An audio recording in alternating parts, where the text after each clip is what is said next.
Hello दोस्तों, आज का टॉपिक है मियाज। समझते हैं मियाज क्या है। सबसे पहले 1828 में इसका वर्ड यूज किया गया था। डिफिनीसन देखते हैं। It is a underlying disease pattern. ठीक है, एक डिजीज पैटर्न है विच when awakened in the body energy system can imbalance the mind and emotion, मतलब ओवरऑल वाइटल फोर्स, जिसके चलते डिजीज होता है। अच्छा, हम लोग क्या समझते हैं इस डिफिनीसन का मतलब क्या है। हम लोग कहते हैं कि वाइटल फोर्स जब डिरेंज होता है, क्या होता है, डिरेंज होता है तो डिजीज होती है। इस बात को हम लोग वाइटल फोर्स में पढ़ चुके हैं। तो वाइटल फोर्स जब डिरेंज होता है तो डिजीज होती है। तो वाइटल फोर्स डिरेंज होता कैसे है, ऐसा क्या हुआ कि इम्बैलेंस हो गया वाइटल फोर्स में। तो इसको डिरेंज करने वाला जो इसके पीछे लगा हुआ है वो मियाज में है। यानी मियाज एक डिजीज पैटर्न है, डिजीज नहीं है, डिजीज पैटर्न है, जो कि वाइटल फोर्स को या फिर कह सकते हैं माइंड और इमोशंस को क्या करता है, इम्बैलेंस करता है, जिसके कारण क्या होता है, डिजीज होती है। फिर से समझते हैं। एक्चुअली ये कंसेप्ट हैनीमैन को बहुत समय तक समझ में नहीं आया कि ऐसा क्या हो रहा है, क्या है मियाज। उनका एक थॉट था मियाज शुरू शुरू में। जैसे उन्होंने सोचा कैसे इसको, जैसे कि उन्होंने बोला क्या कि कोई डिजीज हुई है किसी को और हमने मेडिसिन दिया, फिर क्योर हुआ, फिर कुछ समय बाद वो डिजीज रिलैप्स कर रही है, वापस आ रही है। तो उन्होंने कहा कि जब सेकेंड एफोरिज्म में क्या लिखा हुआ, आइडियल क्योर के बारे में, तो जब आइडियल क्योर मतलब होता है कि परमानेंट हो जाए क्योर, लेकिन ये डिजीज वापस क्यों आ रही है, हमने डिजीज में मेडिसिन दिया, क्योर हुआ, फिर से वापस क्यों आई। तो इसका मतलब इस डिजीज का कोई ऐसा रूट कॉज है, समझिएगा ध्यान से, इस डिजीज का कोई ऐसा रूट कॉज है जो इस बार बार इस डिजीज को ला रही है। और यही रूट कॉज जो है वो क्या है, मियाज में है। ठीक है, यही रूट कॉज क्या है, मियाज में। यानी कि ये मियाज किसको डिस्ट्रक्शन कर रहा है, वाइटल फोर्स को। और जब वाइटल फोर्स डिरेंज होगा तो क्या होगा, अपन को डिजीज होगा। तो वही बात डिफिनीसन में लिखी हुई है, जरा बात को समझिएगा। It is a underlying disease pattern which when awakened in the body energy system then can imbalance the mind and emotion, यानी कि वाइटल फोर्स। और जैसे ही वाइटल फोर्स इम्बैलेंस हुआ यानी कि डिरेंज हुआ तो क्या हो जाएगी, डिजीज हो जाएगा। तो बात समझ में आ गया कि वाइटल फोर्स कैसे डिरेंज होता है, मियाज के कारण।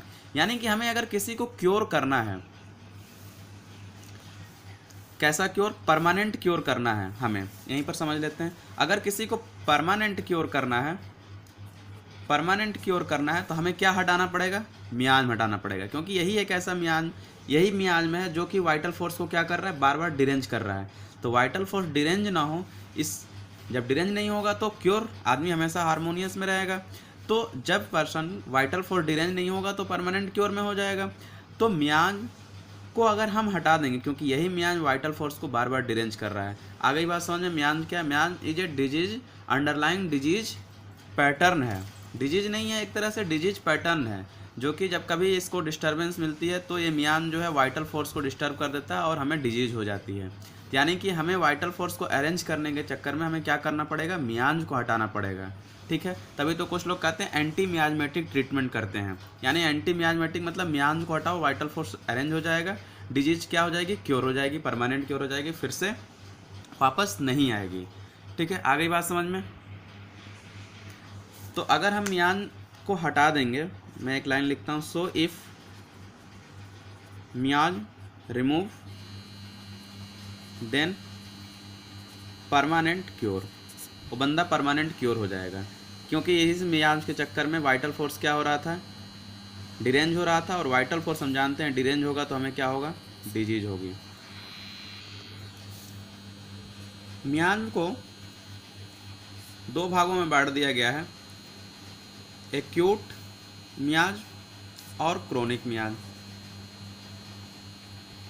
ठीक है, एक्यूट मियाज को फिर से जो है दो भागों में बांटा गया है, recurrent acute miasm, M is for acute miasm, और फिक्स्ड एक्यूट मियाज। ठीक है, रिकरेंट एक्यूट मियाज जैसे कि कुछ ऐसी डिजीज होती हैं जो सेवरल टाइम्स होती हैं। ठीक है, अकर्स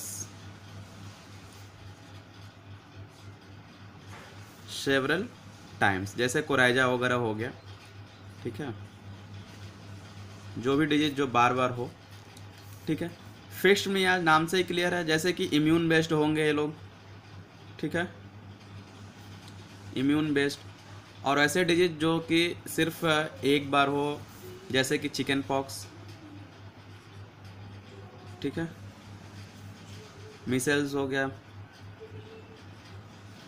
ये सब फिक्स्ड मियाज है, ठीक है।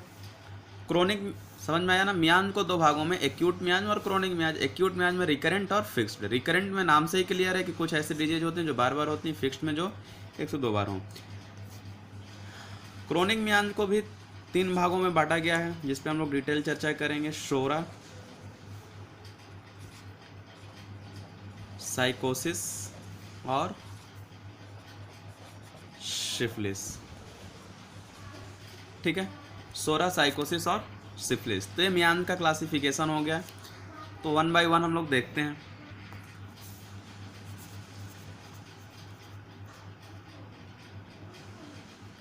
शोरा देखते हैं क्या है।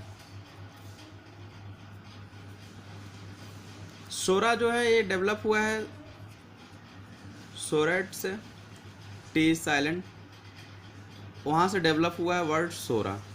इसको ग्रुप्स बोलते हैं, ठीक है। मतलब सोरा का मतलब क्या हो गया, स्टिग्मा,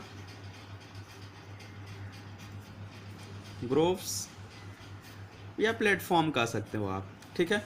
यानी कि यही सोरा ही जो है प्लेटफॉर्म है या स्टिग्मा है ऑफ ऑल डिजीज। ऐसा कहा जाता है ना कि सोरा सारी डिजीज जो होके सोरा से होके गुजरती हैं, और यही एक स्टिग्मा है या मदर ऑफ ऑल डिजीज, ठीक है। तो समझते हैं पहले सोरा क्या है, फिर लास्ट में उस बात को लिखेंगे। मेंटल देखते हैं सोरा का कैसा होता है। ये लोग जो है ना सोचते बहुत ज़्यादा हैं सोरा वाले, प्लान और थिंक बहुत ज़्यादा करते हैं, लेकिन उसे कर नहीं पाते हैं। सप्रेशन हो गया एक तरह से, यानी कि इनके अंदर पूरा सप्रेशन भरा हुआ है। तो प्लान एंड थिंक, मेंटल देख रहे हैं, प्लान एंड थिंक मच। कोई बंदा ऐसा मिला जो सोच बहुत ज़्यादा रहा है, प्लान बहुत कर रहा है लेकिन कर नहीं पा रहा है, तो उसको हम सोरा के अंतर्गत इंक्लूड करेंगे। Plan and think much but can not do it, but can not do it, ठीक है। तो कैन नॉट डू इट या can not express it. Mentally जो है ये लोग बहुत ही ज़्यादा स्ट्रांग होते हैं, यानी कि इंटेलिजेंट होते हैं, मेंटली इंटेलिजेंट होते हैं, लेकिन फिजिकली वीक होते हैं ये लोग। कोई ऐसा बंदा देखने में लगे कि जो बहुत ही इंटेलिजेंट है लेकिन फिजिकली क्या है, बहुत ही ज़्यादा वीक है, तो थिंक अबाउट सोरा, ठीक है। जितनी भी तरह का फियर है, सारा फियर सोरा के अंतर्गत आता है। Fear of failure, fear of any things is psora, ठीक है। रेस्टलेसनेस बहुत ज़्यादा होते हैं लोग। रेस्टलेसनेस क्यों होंगे, क्योंकि ये लोग बहुत ज़्यादा सोचते हैं और कर नहीं पाते हैं, उसके चलते जो है रेस्टलेसनेस। साथ में इरिटेबिलिटी भी बहुत ज़्यादा देखने को मिलती है, इरिटेट होते हैं, यानी कि ये लोग इरिटेबल भी होते हैं, ठीक है। चेंजेबल मूड होता है, बहुत ज़्यादा चेंज होते हैं, कभी कुछ सोचते हैं कभी कुछ सोचते हैं, चेंजेबल मूड होते हैं। हर एक चीज़ के लिए सेंसिटिव होते हैं, सेंसिटिव टू ऑल इम्प्रेशन या फिर मैनी इम्प्रेशन कह सकते हैं। बहुत ही ज़्यादा सेंसिटिव, जैसे सेंसिटिव टू सच है, कभी अभी अभी कुछ हुआ, जो आया बैड न्यूज आया, कुछ भी आ गया तो सेंसिटिव हो गया। तो सेंसिटिव टू मैनी इम्प्रेशन, ठीक है। बहुत सारी चीज़ें पढ़ने को हैं। एनजीएस भी होते हैं ये लोग काफ़ी ज़्यादा, एनजीएस भी होते हैं। अगर डिजीज़ की बात करें हम लोग, तो सबको पता है कि सोरा में स्किन डिजीज सबसे ज़्यादा प्रोमिनेंट है। सोरा में स्किन डिजीज सबसे ज़्यादा प्रोमिनेंट है, यानी कि स्किन डिजीज को किस में रखा गया है, सोरा में रखा गया है। ईचिंग, एग्रीवेशन, ईचिंग जैसे ईचिंग मतलब ईचिंग एग्रीवेटेड बाय बेड, ठीक है। Past history of skin disease हो गया, किसी को पास्ट हिस्ट्री है स्किन डिजीज का, वो भी सोरा के अंतर्गत आएंगे, ठीक है। स्मॉल इरेप्शन, कुछ भी स्किन डिजीज से रिलेटेड कुछ भी हो वो कैसा आएगा, सोरा के अंतर्गत आएगा। ऐसा कहा गया है जितना भी नॉन वेनरेबल डिजीज हैं, क्रोनिक डिजीज कह सकते हैं, वो लोग सोरा के अंतर्गत आते हैं। All non venereal disease are मतलब नॉन सेक्सुअल ट्रांसमिटेड डिजीज। इसका क्या मतलब हो गया, नॉन सेक्सुअल ट्रांसमिटेड डिजीज किस में आएंगे, सोरा के अंतर्गत आएंगे।